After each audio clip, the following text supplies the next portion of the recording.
Hello, everybody, and welcome to Everything DC, Marvel, and more. And today we're going to be going over the Flash Season 8 interview breakdown. Make sure to like, subscribe, and turn notifications if you are enjoying the video, and you'll be notified every single time I make a future video.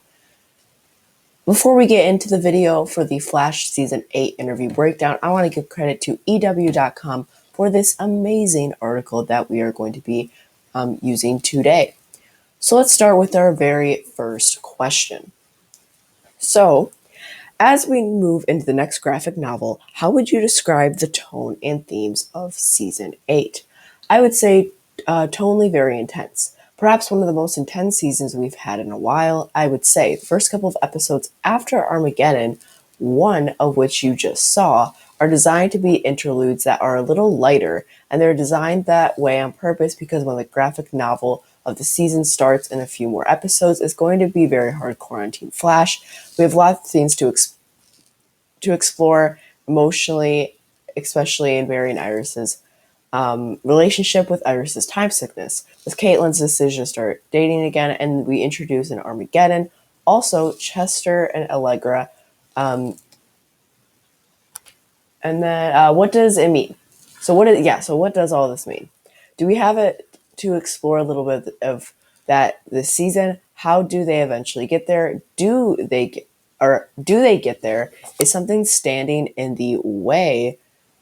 Is something standing in the way of them getting there? So it does get very emotionally intense, especially in the middle of season 8. Very much so.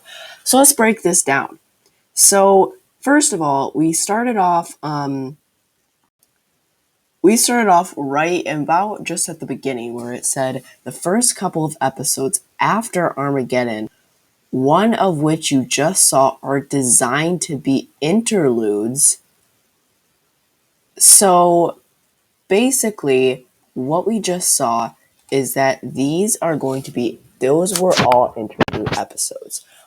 Or last episode was, but that means that probably until maybe episode 10. Right now we're on episode 6 of The Flash. Maybe until episode 9 or 10 of season 8 will probably be the end of the interlude episodes. But just know that we are in some interlude episodes right now, aka filler episodes. So I do say that this season is going to be emotionally intense for a lot of our different actors, not just a few, you know, a few people it's going to be intense for, but almost all of Team Flash, which is, very exciting. So our next question we do have is, do you think the intensity level is comparable to a previous seasons? And they said, I would say season 2 or 3. But it's such a different feeling because the villain of the middle graphic novel is so different. I don't think it's a spoiler to say that the villain is not a speedster. But it kind of reminded me a little bit of that emotion of season 2 and 3, of that kind of intensity, so that I think is a pretty good comparison. So let's break this one down. So here it lists that this season in emotional intensity level compares to season 2 and 3. So if you remember, season 2's main villain was Zoom, season 3's being Savitar. So that means that that we do have that kind of same kind of feel, I guess, to the season, which is really good because season 2 and 3 were good at seasons. And then also we did get this note that the middle graphic novel is not a speedster. So it is not a speedster, which we just got a word on that. And the emotion is kind of like season 2 and 3 with Barry and the rest of the Star Labs team. So I think we learned a lot actually from that question. So let's go on to our next question. So season 3 makes sense given that Barry was trying to save Iris from being murdered in the future, but here he is dealing with her time sickness, which has been dangling since season 7. How quickly can we expect to get answers about that? It will take center stage by the middle of season 8. We're writing the season finale as we speak, and I'm happy to report that it's all getting resolved by the end of season 8, so we can start fresh and clean. Should we, knock on wood, be able to have a privilege to do a season 9? So this one is very important to bring up and talk about.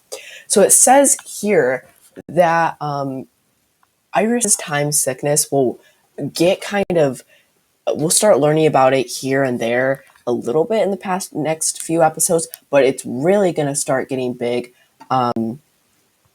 during during the middle of the season, the middle of season 8. And it also says that they're currently writing the season finale as we speak. That does not mean that they're filming, they're writing it. And this is the main part. I'm going to reread this part. Should we, knock on wood, be able to have a privilege to do a season 9? So this is still confirming that even the writers do not even know if there is going to be a season 8. So that means they're writing the season 8 finale without even knowing if it's its final season or not. But I think we're going to be talking a little bit more about this in this question. So let's answer this question right now. Since the show hasn't been renewed yet, are you writing the finale as a season or series finale, or some kind of hybrid in between? I have to do both. I've known what the ending was for a few years now. We're coming to an end of a 3-year master plan that I've had with the show at season 6, 7, and 8. But the actual ending, I have to write 2 endings because I don't know what the future holds. I know what I'm hoping for. I'm very hopeful there is a season 9, but I have to make sure I have closure on all of the character arcs depending on which way it all goes. But then I also have to film a teaser that potentially sets up another year, so it's a challenge, but it's one that we love doing as writers. It's made it even more interesting and more intense, but I think it's going to be worth it. So here we actually did also hear a lot of stuff. So let's break this down. So this is actually pretty interesting. So it says here in the first little bit, it does say that when Eric Wallace, the person who was answering all these questions, were writing the Flash, he actually, he started about at the end of season 5. So that means when he first came, he started having a master plan for season 6, 7, and 8 before they even, were coming out. And then he says that he is definitely hoping for a season 9, and they have to still kind of set up a series finale, but also set up a cliffhanger in case they do get renewed. But apparently they do enjoy that, and they do, enjoy doing that as writers. So we just have to wait and see.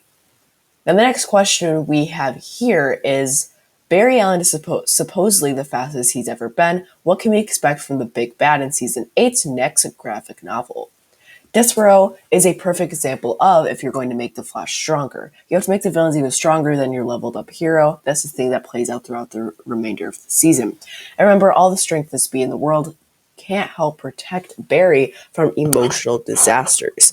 Because heroes are still human beings, and if you love, you have a vulnerability, and that's the people you care for and the villains he faces, especially the ones in the middle of season 8. Are we going to exploit that to an incredibly devastating effect? And obviously that's going to tie back into Iris's time sickness. What is going on? Why is it happening? And more importantly, why is it happening right now? So let's break this down. So it says here that throughout the whole entire season, there's always going to be a villain stronger than Barry, so he keeps pushing to be the best hero he can. And again, that's throughout the whole season. Then it says that the villains he faces, especially ones in the middle of season 8, are going to have an incredibly devastating effect. So the middle of season 8 will probably be the more emotional type of a villain, when the other little bit of it may be more of just kind of a action-packed villain.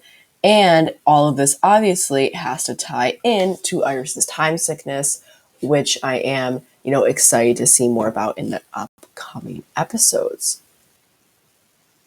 So our next question says, you said villains. Does that mean we're dealing with multiple big bads? No, it means we're doing something different this year. Instead of just having 2 graphic novels, we're having 3. So Armageddon was the first, then we have a few interlude episodes, right? Then eventually we'll go into our second graphic novel that has its own big bad. Then we'll have again a couple of interlude episodes. Then we'll do something new. So you get more villains this season, more than ever. So this is a very, very important one to break down, because this is basically the episode format of season 8 of the show. So let's break this down. So first of all, there is going to first we had Armageddon. So Armageddon was the first 5 episodes. Season 8, episodes 1, 2, 3, 4, and 5.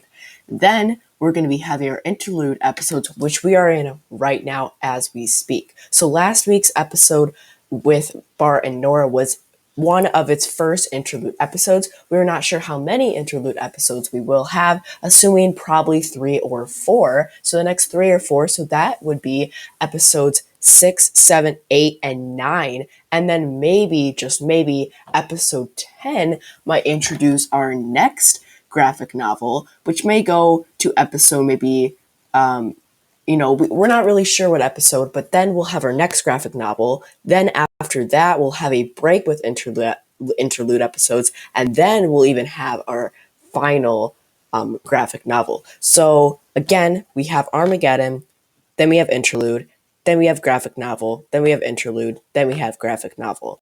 So looks like we have 3 graphic novels with interlude episodes breaking up, so they're not all scattered together, and which is very exciting. But I'm just not even sure if they can do it in 18 episodes, because having that many episodes does seem like a lot. And again, this season is only having 18, so we just have to wait and see what this season does bring.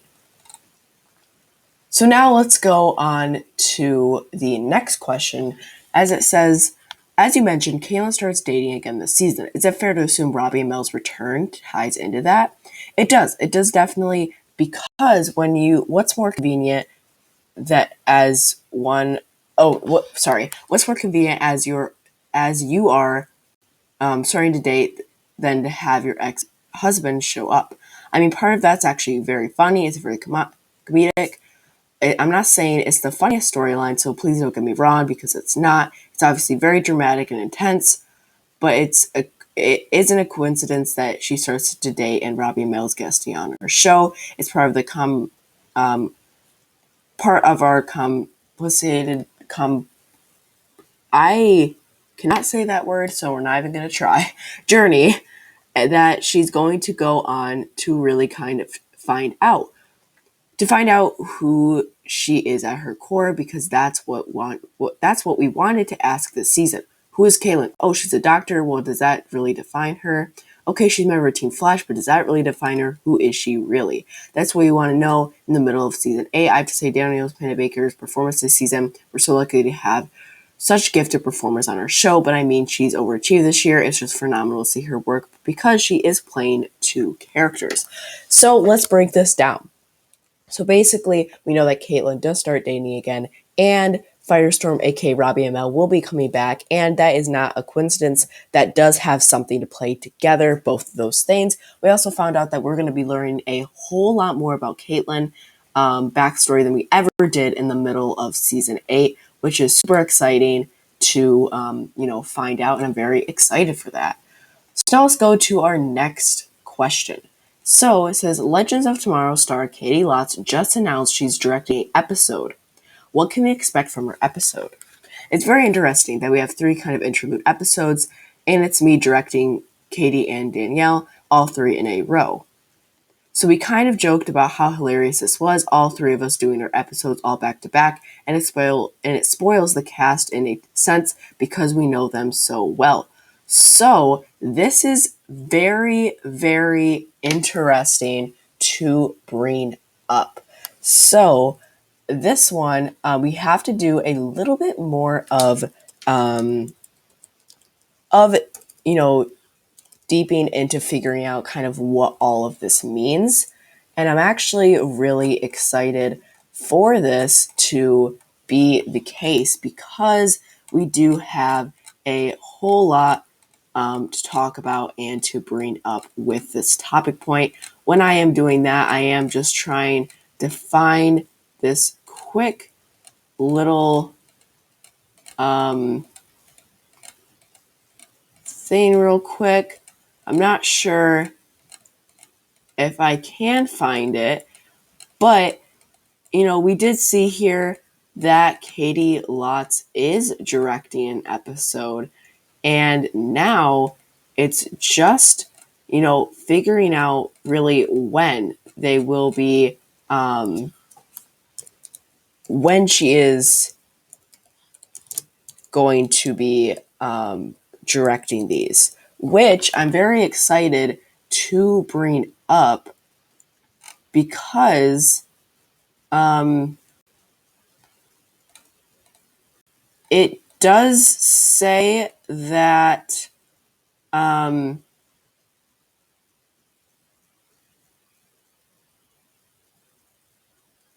so